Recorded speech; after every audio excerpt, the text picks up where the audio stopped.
Hello, everybody, and welcome back once more to Anime Yay or Nay. I'm the Outback Al. I'm hot for justice. I'm cheaping you. And I'm NV Jitters. And we're back again. We're here to talk about Junji Ito once more. We watched episodes 7 through 9, and what did we all think about it? How's the show going so far? We're over halfway through. I felt like some of these were sort of interesting. Yeah, you can say that. Oh, sounds like someone's got opinions today. Oof. Yeah, I think these ones were a little more open-ended and ambiguous than some of his other ones. Mm-hmm. Which, I don't know if this is just like a section that we're in or something. Do you want to get right into it, or...? Sure. Okay, so, this week, episode 7 started with Used Record, which, I gotta say, a number of these feel like stories I have definitely seen somewhere before, and this was one of them. I forget exactly which... it's lost on me what the actual thing is, but like it's one of those things where there's a girl who has a friend over and she plays a record for her that's this really sad song kind of thing. It's like some singer singing a sad song, and she's like, hey, can I get a copy of this? And she's like, no, you can't have a copy of it. And it's like, well, can I borrow it? No, I'm never letting this thing out of my sight. Well, can you at least tell me where I got it? And she's like, no. And she's like, this record means more to me than my very life does. But then her friend steals it. Yep. Runs away, and girl chases her down. She's like, give me back my record, you thief. I have to have it. I have to have it. And then her friend bashes her in the head with a rock. It kills her for the record. Yep. Yeah. And then she goes around looking... What? No, I was just thinking, like, at the point where... Because the friend that's chasing her, like, throws a rock at her, and then she drops it on the ground. And I was like, I'm like, even in the case, I'm like, did it not break? I was wondering that when it first happened, too.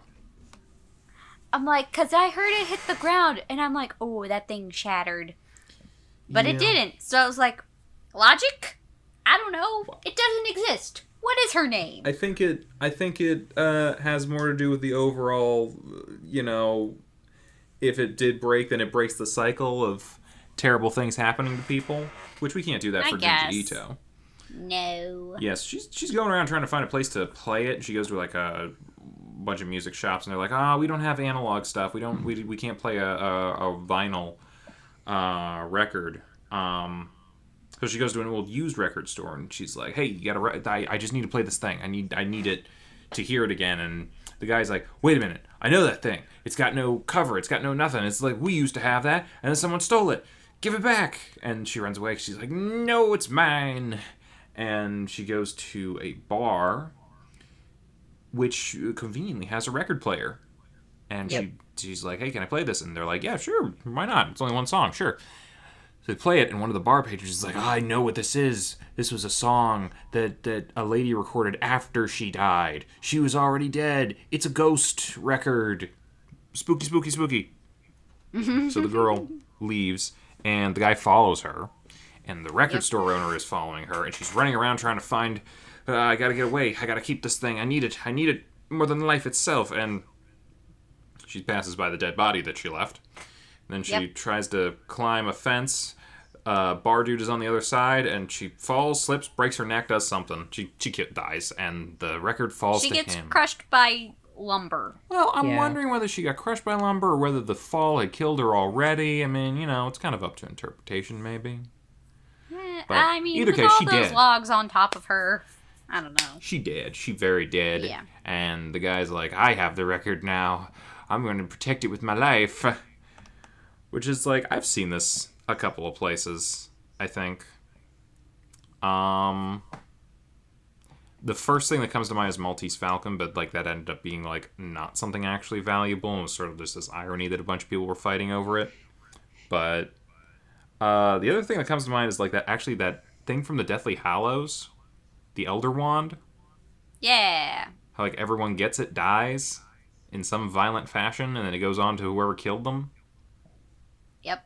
That was a thing, because that's how, I think it was how it went down with two of the brothers in that story. I don't remember the Tales of Beetle the Bard. One of the brothers, he got all hot dog and all over the place, and then someone killed him, and then someone killed that guy, and then someone killed that guy. The two other brothers are different lessons to be learned, I guess. Yeah.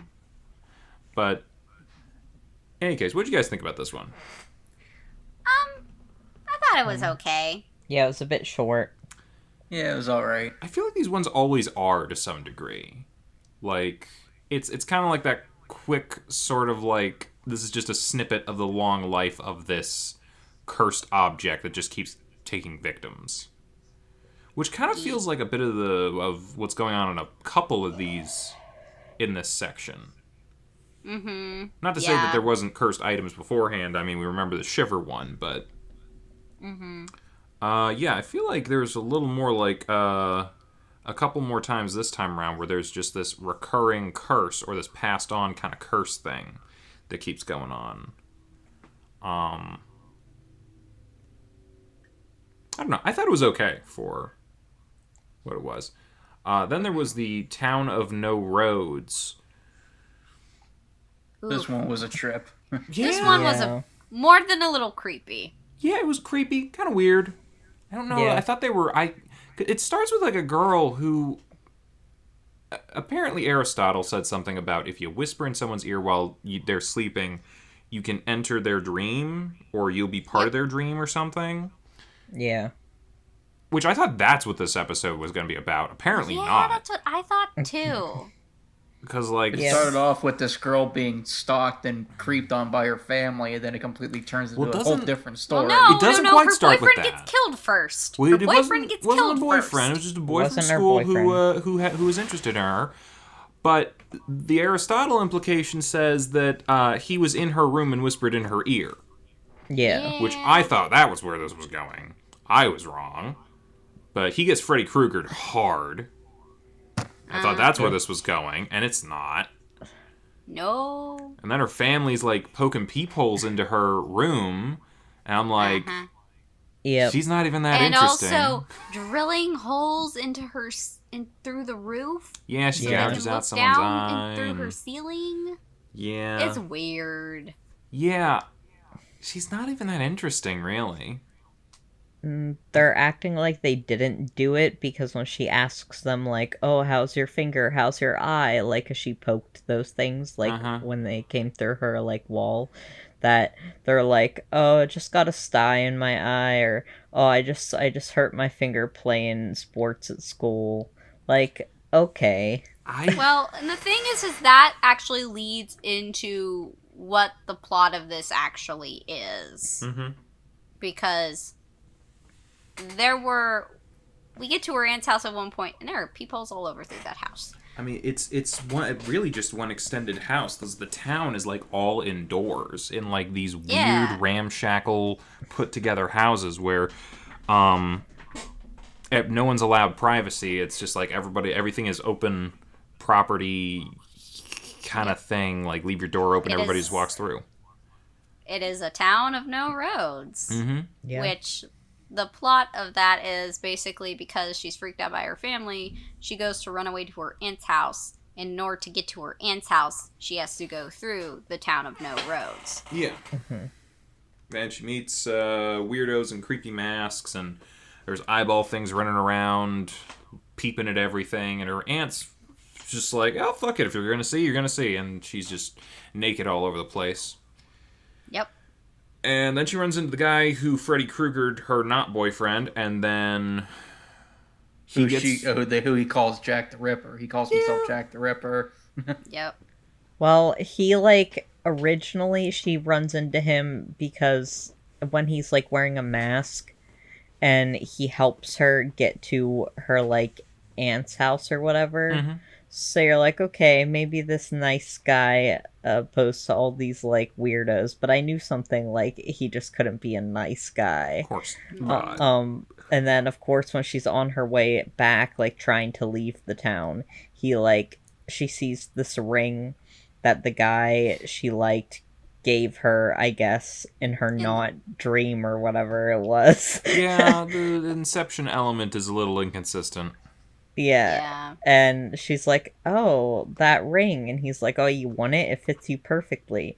And then he's like, actually, you've seen me somewhere before. And he takes off his mask and he's like, yes, I killed your friend. Wahaha. Then he gets ganked by the ant. Yeah. The ant kills him. And the ant's like, follow the river to get out. And then it just kind of ends there. Yeah. It was weird. Who knows if she gets out? Well, I mean, it looked like there was light at the end of the tunnel. I think she got out. Yeah, I think so too. Hopefully. I think it's just a really weird roundabout way about talking about how, like, how not private your privacy is. Like, and people just, like, looking in on, like, your private life and all that sort of stuff. Which I get, but I kind of got that, but I kind of felt like this story really didn't have a lot of focus to really convey that message a lot of times. I mean, I remember, like, the plot. I'm not confused by, like, what happened in the plot. I think I'm confused about what it was trying to say.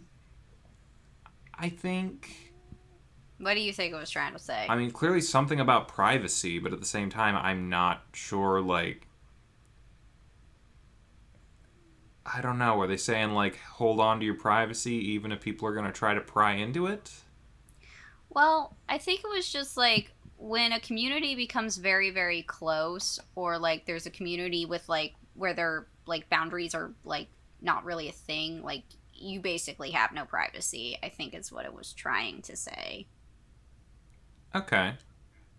Because everyone can go into everyone else's house. Like, you have no privacy if people are just welcome to come into your home no matter what. And if you do try to, like, have any bit of privacy in your life, you saw those two people, they were... Yeah, what was it? They got, like, tied up and beaten up.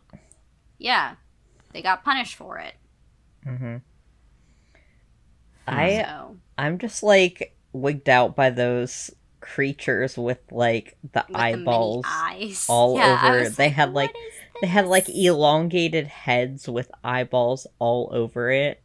Yeah. I almost wonder if that was what was watching her through the peepholes, and, like, I kind of thought whenever, like, it was going on in the house before we got to the town with no roads, I thought it was going to be, like, about her just being paranoid, and it turns out, her family actually wasn't watching her.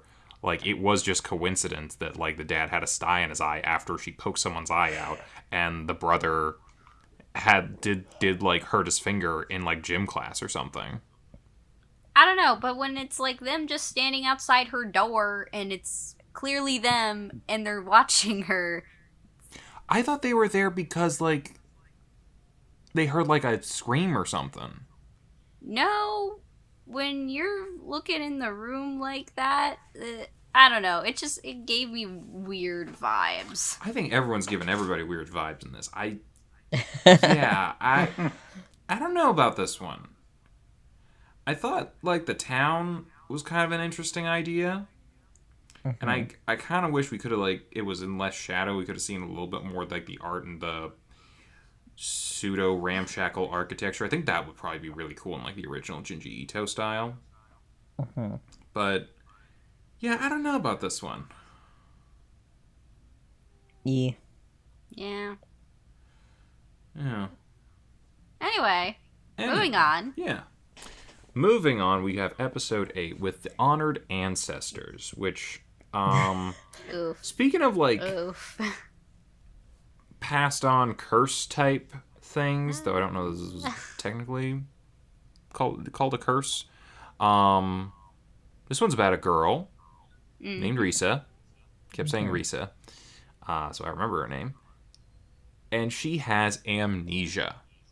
Yep. Which sucks, because she had a lot of stuff going on in her life, I think. She at the very least had a boyfriend who proposed to her, and she was going to marry. But then one night, she just lost her memory, and she doesn't know why.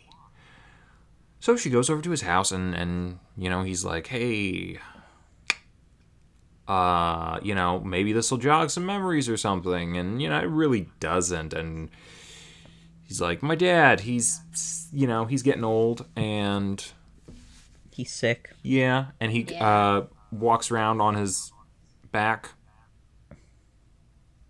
Which is like a weird way to go in and out of doors. But I was also kind of going like, I could see myself doing that for a laugh. Just walk around like an asshole.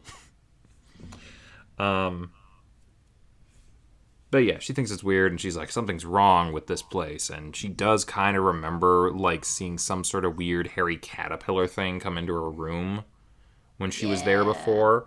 And she's like, I need to figure out what's going on.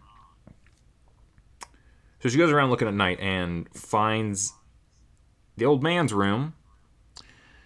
And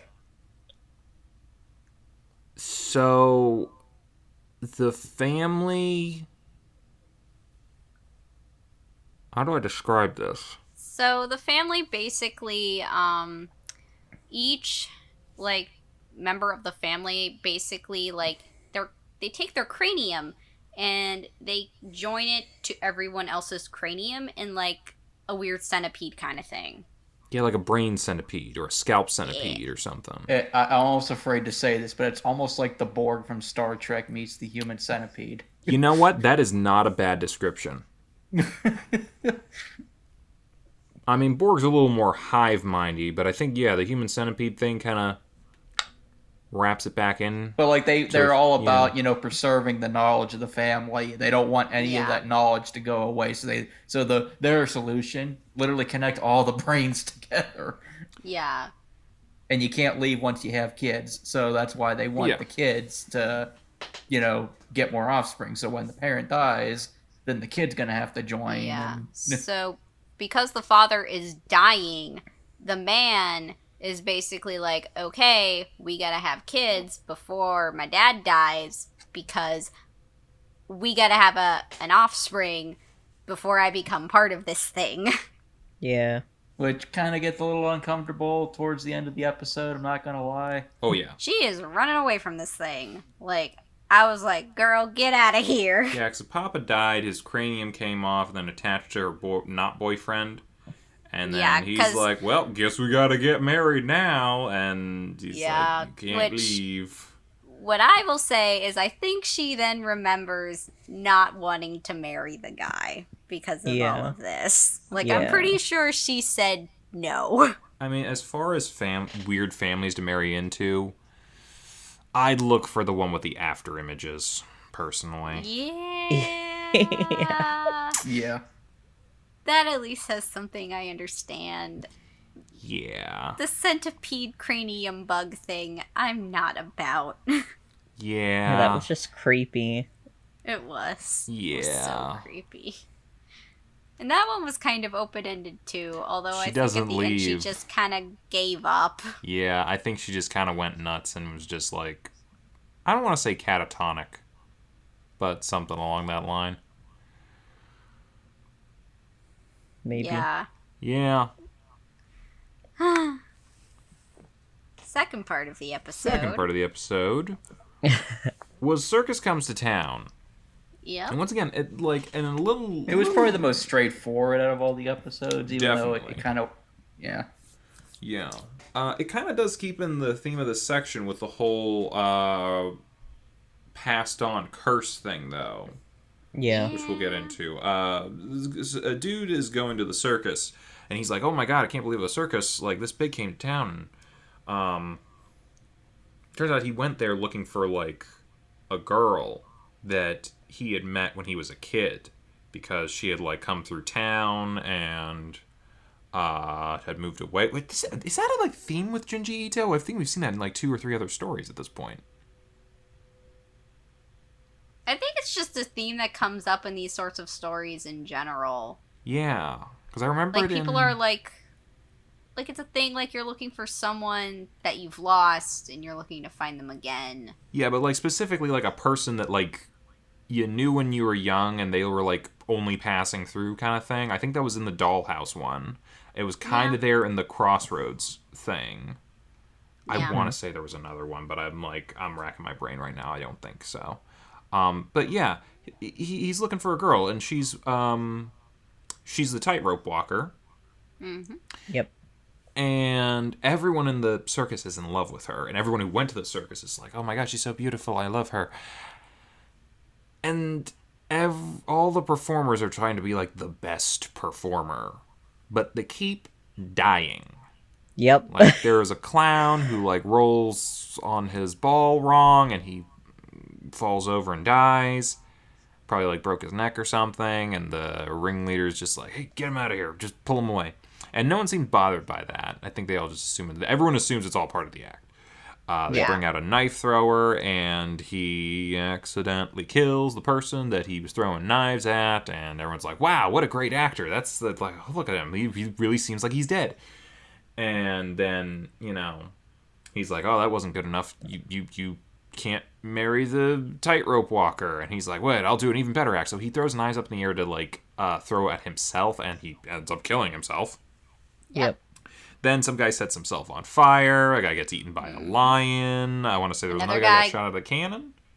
Yep, and he got incinerated. Yeah. Those things are supposed to be spring-loaded, not actual gunpowder. Yeah. Yeah, I think the last guy... I don't think I'm missing anyone. Because I think her tightrope walking partner. Oh, 3 of them. No, there were 3 of them at the beginning. They were, like, stacked on top of each other, and they all fell to their death. And then there was a trapeze guy at the end. Yeah. Who she's like, I love you, don't do it. The ringmaster's a demon, and he's like taking everybody's souls whenever they die, and he's selling it off as entertainment. And he's using me to bring people in. Everyone's hearing this. And yet, I guess just thinks it's still part of the show. So trapeze guy's like, I will succeed, and he does not. Nope. His thing literally breaks. Yep. Good thing they didn't have a kid, otherwise, would have just gone on to be a vigilante of some kind. A whole bunch of complexes. And he gets replaced over and over and over again.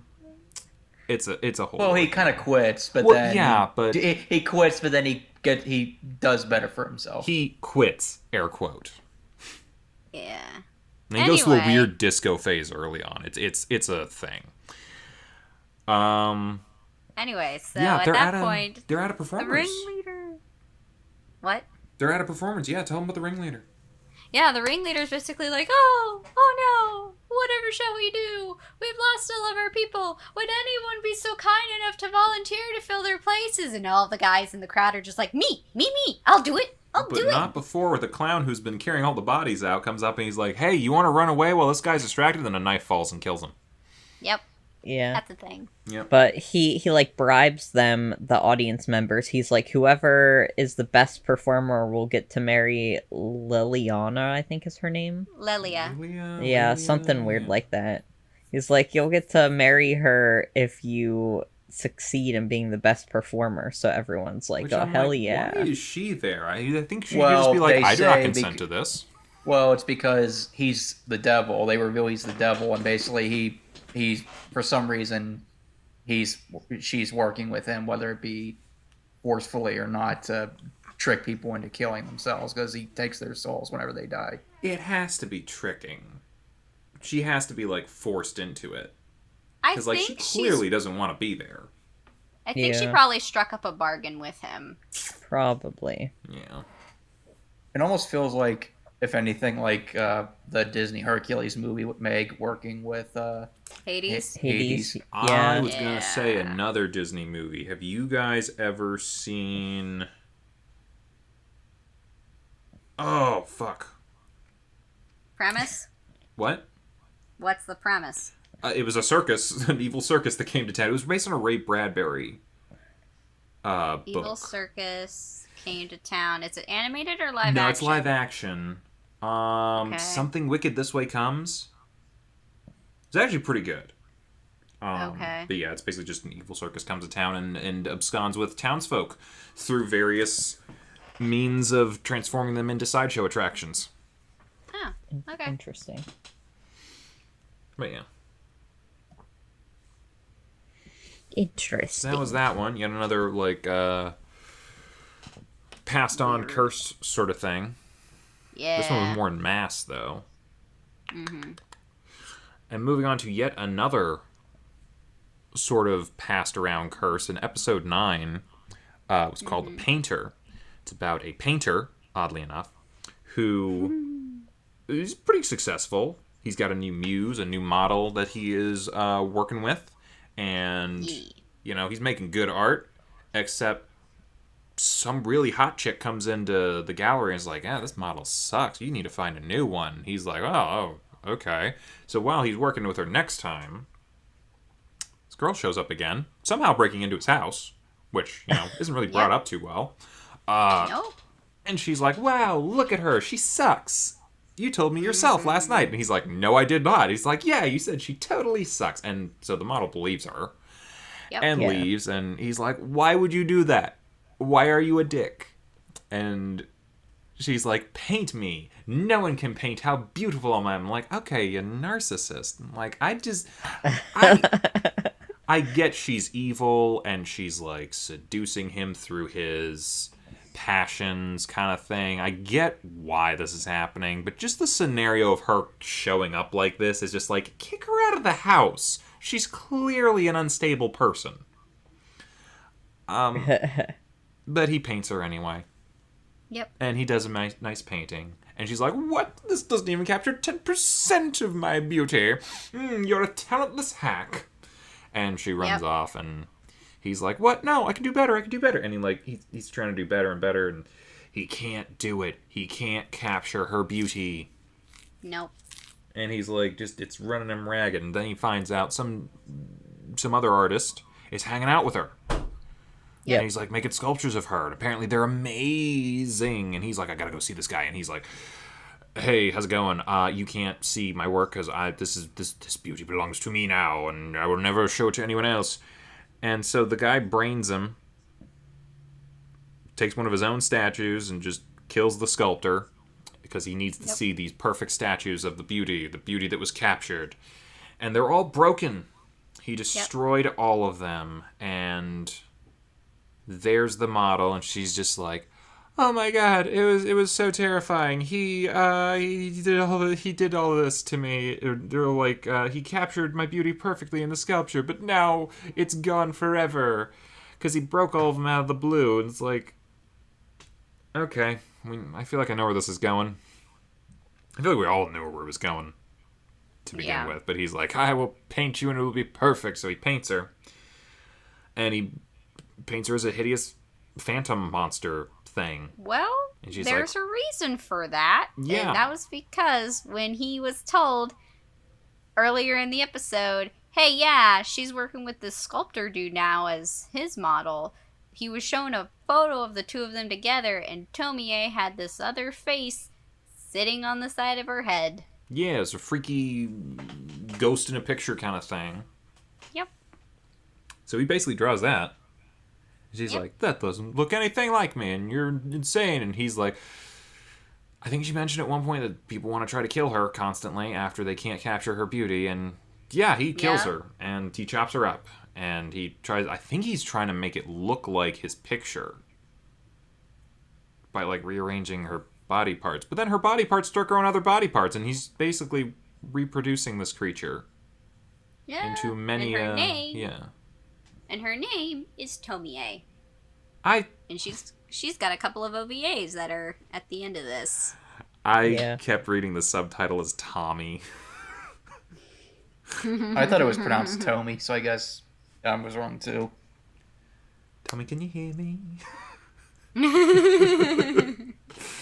Well.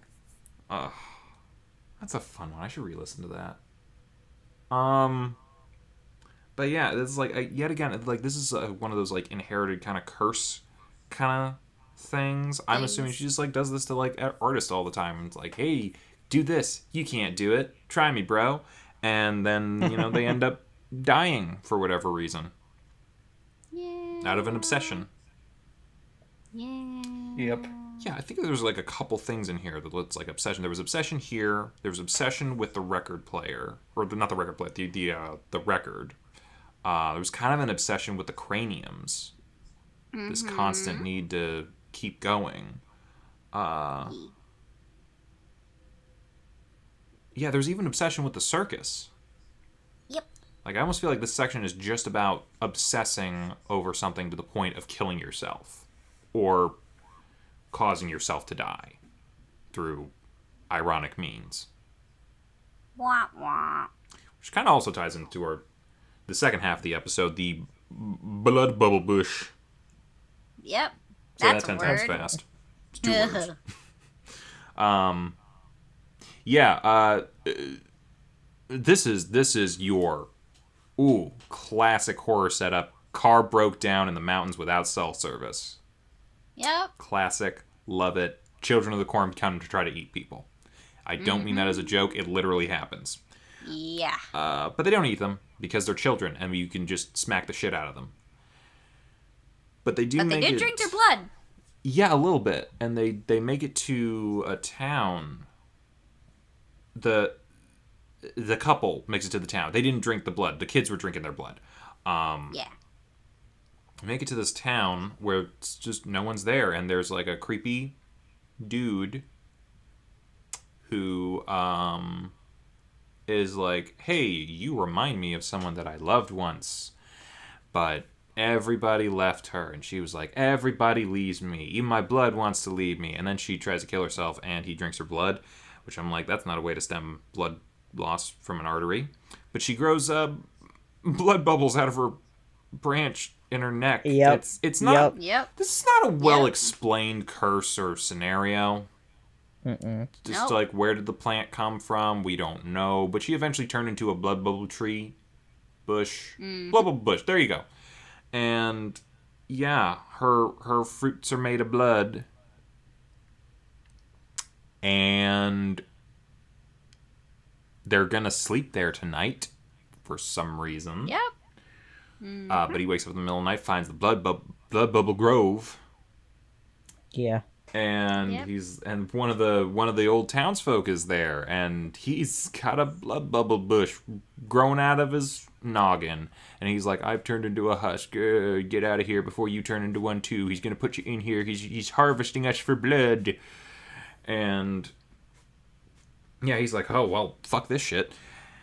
So he grabs his girlfriend, and the guy's like, oh, you can leave if you want, but you'll be back. They all come back because she's already got a blood bubble bush growing out her neck. Yep. And he's going to have one growing out his hand, and they don't know what to do because the only way to stop themselves from becoming blood bubble bushes is to eat the blood bubble fruit. Yep. But if they eat the blood bubble fruit, they're going to become like the kids and want to eat other people's blood. Yep. Mm-hmm. But his girlfriend eats the fruit. And then it ends. Yep. Fades out. Yep. It was a weird episode. I was hoping for more just Children of the Corn, I think. I'm like, vampires? But with bushes? Yeah. I mean, I'm going to be honest with you. As far as self-sufficient vampires go, I think that guy's got it on lock. Yeah. Oh yeah, he's good for the rest of his life. I mean, I kind of saw something similar going on, and I'm sure it's been done elsewhere, but Blade 3 comes to mind, where they had like this blood farm thing. It was like these people they put into comas and put them on life support and like kind of dripped blood out of them over time. So it was like their bodies were replenishing it from the nutrients and that they were giving them through IVs, but it was like, you know, they're just getting a constant stream of blood from a bunch of people. Yep, your bone marrow just makes all the blood you could want. Yeah. You know, basically lobotomize some people and have them as a little blood factory. The guy basically did the same thing here. Yep.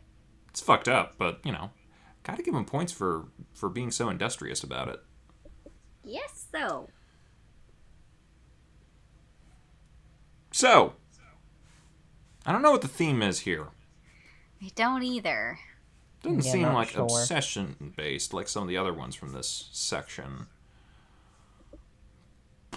Guess it's just kind of like bad things happen? Yep. Watch out for creepy kids in the mountain and creepier guys with blood bubble groves. A tree farm is a grove. What is a bush farm? Is that also a grove, or is that something else? I know if it's got vines, it's a vineyard. A tree farm is an orchard. What's a grove, then? I don't know. Groves also have to do with trees. Okay. So what's just a bunch of bushes? I don't know. I just will call them bloodberries. A field? I think I that's don't just know. for general crops. Let us know in the comments if any of you are agriculturally sound. What the proper term we're looking for bushes, because I do think they are bush. You know what? They do kind of resemble more. It's hard to say. They don't really have leaves or needles or anything like that. They really just grow the fruit. They're Maybe berries. they are vines. Maybe it's a vineyard. Yeah, you know what? He's making it. He's drinking it like wine. I'm going to say this guy has a blood vineyard. And honestly, that just sounds right. Because inherently, there's like that whole, vampires are these high class, whatever. They always look like they're drinking wine kind of thing. Yeah, of course he owns a vineyard. Yep. Yeah. I don't know. What do we got? What do we got coming up next? Episodes 10 through 12. Which We could consider it 13. So there's 10 through 12, and then we have OVAs 1 and 2, which are part of the Tomie story. The OVA is about the same length of a regular episode, so you should really just call it 10 through 13. Yeah, that's what I'm going to do. I went ahead and watched it, and fair warning for episode 10. No warnings, no nothing, no spoilers. How dare you? I'm not going to spoil it. I'm just going to say this. Don't eat anything before you watch episode 10. Well, now... I have a strong stomach. Yeah. I eat while I watch a lot of things. The only time I find time... I was going to say, Envy, you remember what I did for my internship? I think I'm fine. Mm-hmm. It's pretty... Episode 10, part 1 is disgusting. That's you all mean I the can one say. called Greased? Yes. Goodness. I'll be fine. There's also It's one called fine. Bridge. Supernatural Transfer Transfer Student. Student. That sounds like a superhero name, if I'm going to be honest with you. I think that could be like Japan's version of Danny Phantom. Scarecrow. Scarecrow. Smashed. Rumors. And then Tommy. Parts 1 and 2. What happens in the first half of Tommy? Do they go blind, and then like in the second half they're not blind anymore, and they kind of make a cult? It's not what you're expecting at all. All I can say that. I'm making a Who joke, but... Am I the only one who's seen Tommy? Or listened to Tommy? Probably. You guys don't like Pinball Wizard? No. Oh, okay. I'm sorry. You're right. Okay. No. Okay. I just got your reference. Okay. Now.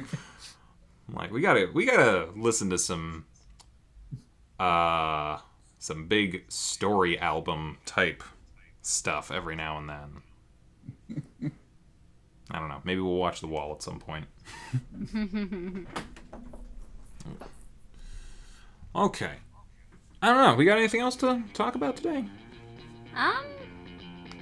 We're mostly not just really. gonna finish up Junji Ito next week, and then, yeah, that'll be the last thing for spooky season. Last anime for spooky season.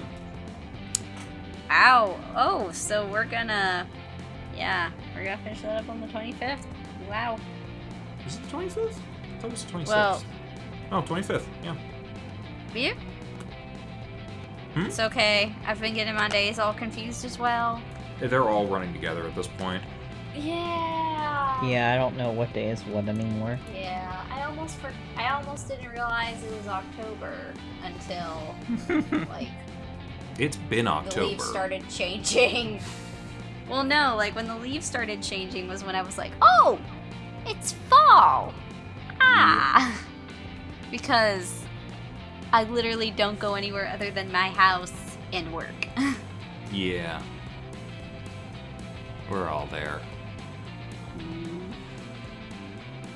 Anyway, let's not think about that existential dread that's looming over all of us. Let's work on fictional existential dread. We'll see you with more Junji Ito next week. Bye-bye, everybody. Bye. Bye. Bye. Hey, thanks for watching, and if you haven't already, be sure to subscribe and ring the bell icon for notifications. If you enjoyed this video, give us a like, and feel free to check out some of our other gaming videos, our weekly podcast Anime Yay or Nay, or our parody series Madoka Magically Abridged. See you next time!